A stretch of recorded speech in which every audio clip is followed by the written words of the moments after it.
mwaramutse muraho neza mwese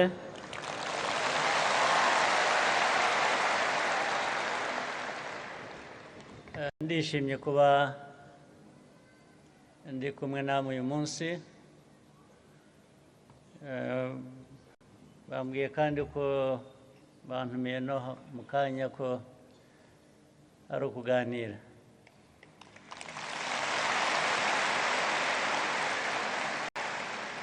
niyo mpamvu ntari busome disikuru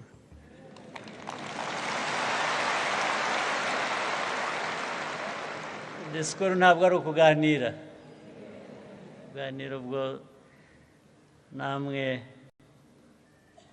amaherezo muri bugire icyo muvuga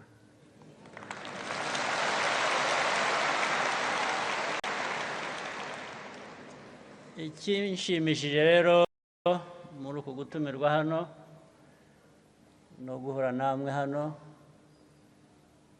byavuzwe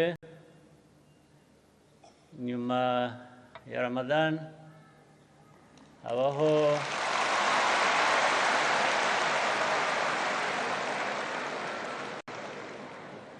habaho kwishima habaho gusangira habaho gusabana ari byo mwizihiza twese twaje muri ibi bya Eid al-Fitr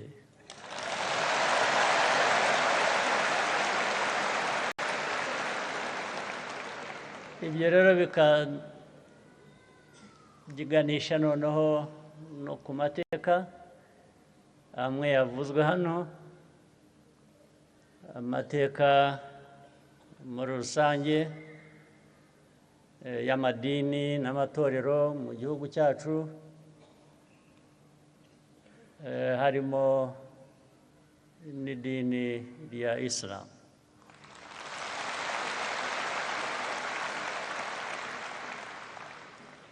Abayisilamu bagize amateka y'umwihariko bagira n'amateka basangiye n'abandi muri iki gihugu cyacu ariko ikigaragara cyane ni ibyo dusangiye twese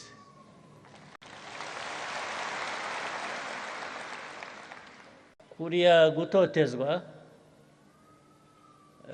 kubuzwa amahoro kw'abayisilamu byabaye ku ruhande rumwe by'umwihariko ariko ku rundi habaho gutotezwa kw'abandi benshi ndetse ku buryo duhuriyeho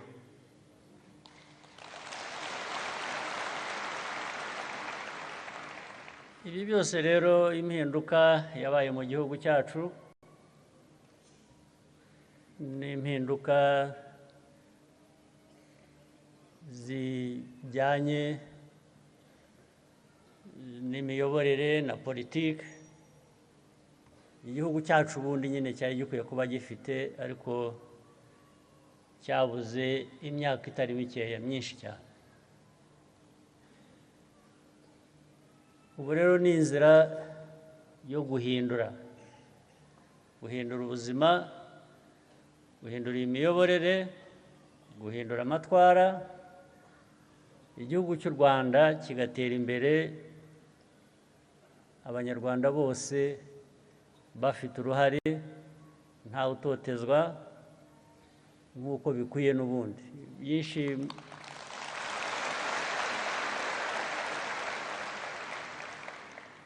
byinshi mushimira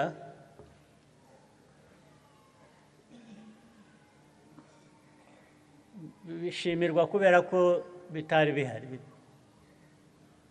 ariko ubundi iyo umuntu akoze igikwiriye kuba aricyo gikorwa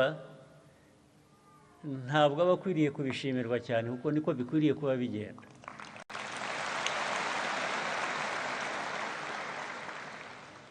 ariko ibyo ko atari ko byagenze rero niyo mpamvu abantu ngira ngo bavuga bati habonetse noneho abakora ibikorwa bikwiriye ariko ibyo nabyo bigatuma byatwibutsa ko abantu bose bakwiriye kubigiramo uruhare, bakwiriye kubyitabira.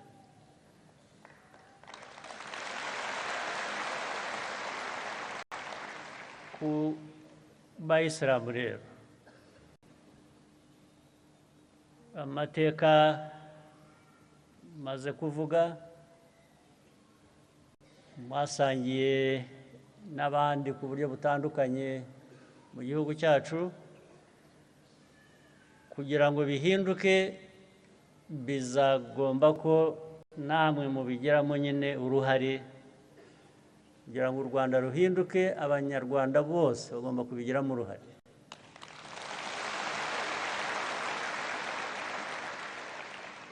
N'ibi by'amadini, kugira ngo minisitiri amaze kubivuga, n'abandi babanje kuvuga babitugejejeho, kumva ko tugomba gushyiraho uburyo amadini akwiriye kubakora. Nta nubwo ari amadini gusa, ariko ubu turavuga amadini n'ibindi wenda ndaza kubigeraho. Amadini n'amatorero, ibyo ashinzwe ubundi birumvikana, nta n'udakwiye kubishyigikira. Ariko kugira ngo bigende neza, muri ayo madini ubwayo n'amatorero ubwayo akwiye kubanza agakora neza, agakora ibikwiriye kuba bikorwa. Uburyo bwashyizweho n'inzego za leta kugira ngo ibyo bifate umurongo muzima, byari ukubuza abantu, ntabwo biri mu bayisilamu gusa, cyangwa ntibyabaye mu bayisilamu gusa, byabaye no mu yandi madini n'amatorero. Ugasanga umuntu yihishe inyuma y'idini, inyuma y'itorero, ashyizeho ikintu kigamije inyungu ze no kwambura abandi. Ugasanga ibintu byose abantu ushatse wese ashyiraho, ni nko gushyiraho ahantu bariyeri, ugahagarika abantu ukabeshya icyo ari cyo, ugatangira kubavanaho umutungo wabo. Uti ntabwo urenga aha utabanje kuzana uyu mutungo. Ntabwo rero bikwiriye kuba bikorwa mu dini iryo ari ryo ryose.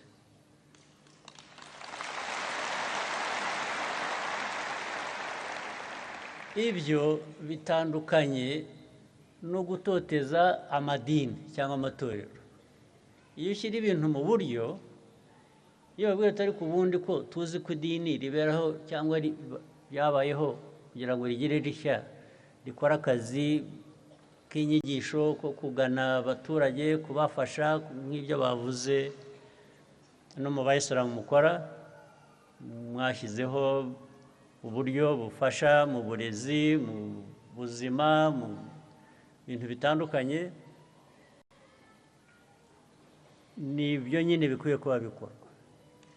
Ahubwo ntabwo ari ukwambura abantu,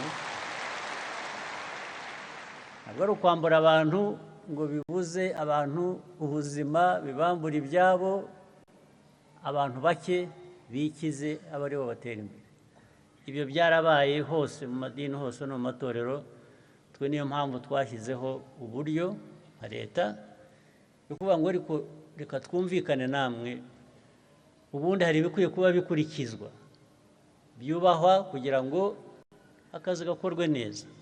Ni ibihe tubyumvikaneho, hanyuma wa wundi ushinga idini mu gitondo rikirirwa risahura amanywa yose, byagera nimugoroba ukabura aho ririgitiye, ibyo ntabwo byose mwumva byaba mu bantu koko.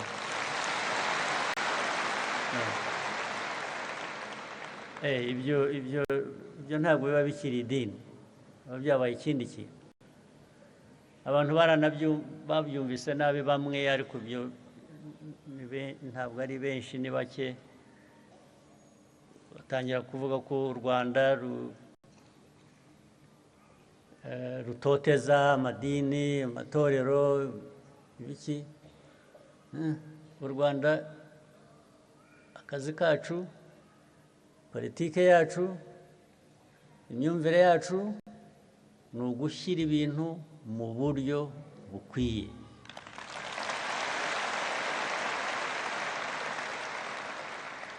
Ntawe tubuza amahoro na busa. Niyo mpamvu n'amateka y'abayisilamu twagejejweho cyangwa dusanzwe tuzi uko batotejwe mu mateka, ibyo byarahindutse, tuzakomeza kubihindura byanze bikunze.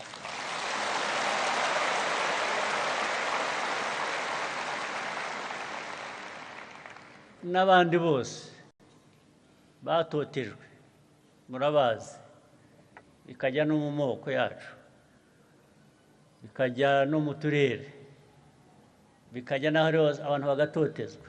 Ibyo ntawe tugomba kubanza kubyingingira kugira ngo tubirwanye. Tugomba kubirwanya bigahinduka byanze bikunze. Iryo ni ihame, ibyo ni inshingano dufitiye igihugu cyacu, dufitiye abanyarwanda bacu. Ndetse n'umunyamahanga n'uwavuye hanze akaza hano mu Rwanda,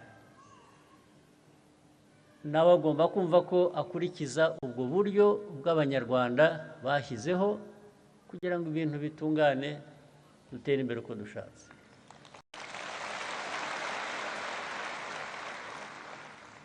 Rero Abayisilamu kuri uyu munsi twaje gusabana no kuganira. Buri dini, buri gace k'abantu, akarere cyangwa ibindi abantu bahuriyeho, iyo ibintu byifuzwa kugerwaho bishyizwe hanze bigaragara, nk'ibyo Abayisilamu bavuze, inzira barimo ni ibintu bifuza gukorwa kandi bigenda mu nzira yo gutera abanyarwanda imbere, yo kwiteza imbere nk'Abayisilamu. Ubundi twebwe inzego zacu, inzego z'ubuyobozi, inzego ziyobora iki gihugu, icyo tuba dushinzwe ni ukubatera inkunga uko bishoboka.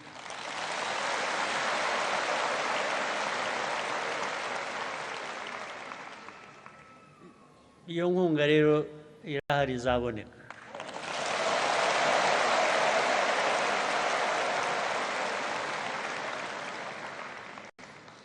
Izaboneka uko ishobotse.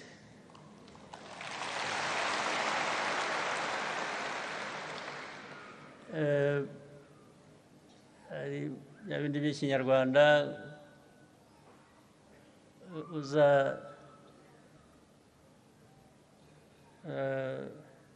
uzangaye gutinda.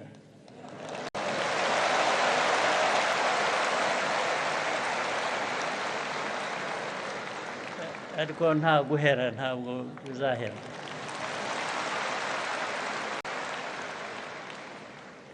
Ndabivuga nzi ko hari ibintu twigeze gusezerana, naje kumenya vuba aha ko bitakurikijwe uko byari bikwiye.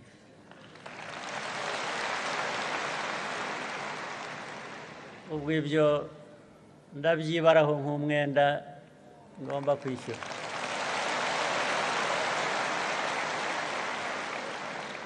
Hari ibyasezeranijwe ndetse kera muri 2011,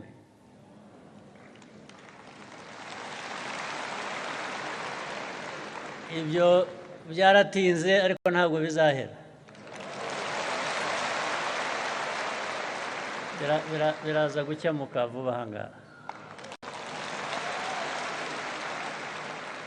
Hari ngira ngo aho mwashakaga no kubaka inyubako zikubiyemo ibintu bitandukanye, ngira ngo zimwe mufite yabivuze. Ntabwo nzi aho byaheze, sinzi impamvu abantu batabirangije, ariko biraza gukemuka vuba.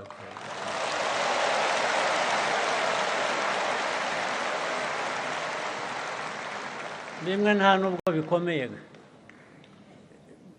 Hari ahantu ngira ngo bagombaga kubaguranira ikibanza, niba nibuka. Gusa kugurana se ikibazo kiri hehe?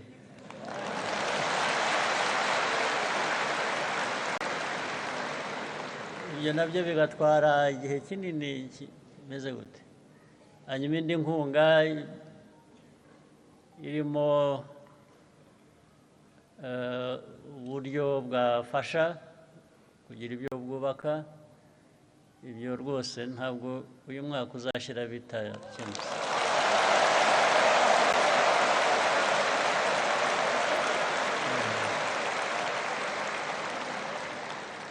Ibyo biraza gukemuka, ntabwo nzagaruka hano mubinyishyuza.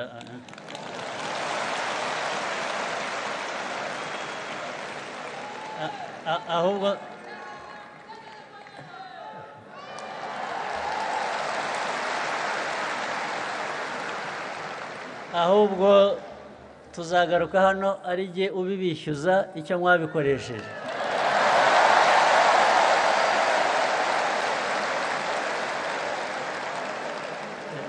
Nijye uzaba ubishyuza.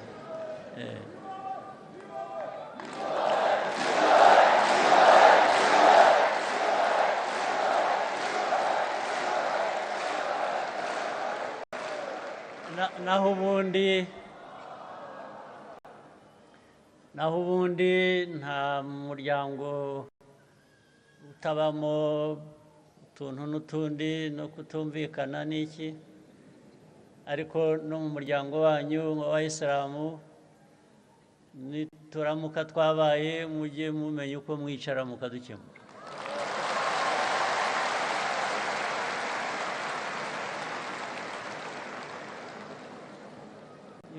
Hanyuma mukagira amahoro, mugatanga n'amahoro no ku bandi no ku gihugu.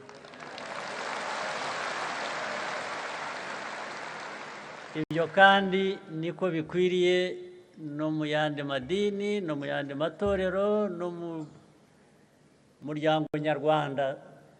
Dushaka umutekano, dushaka ubwumvikane, twifuza no kuba twatera imbere nyine bishingiye byubakiye aho ngaho.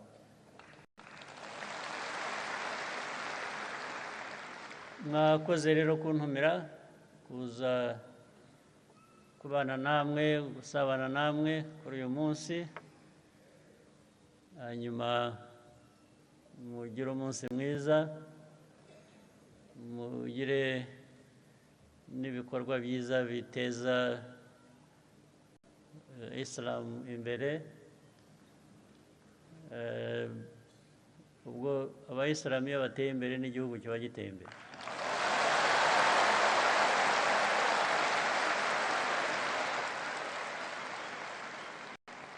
Mwakoze cyane rero, mugire umunsi mwiza.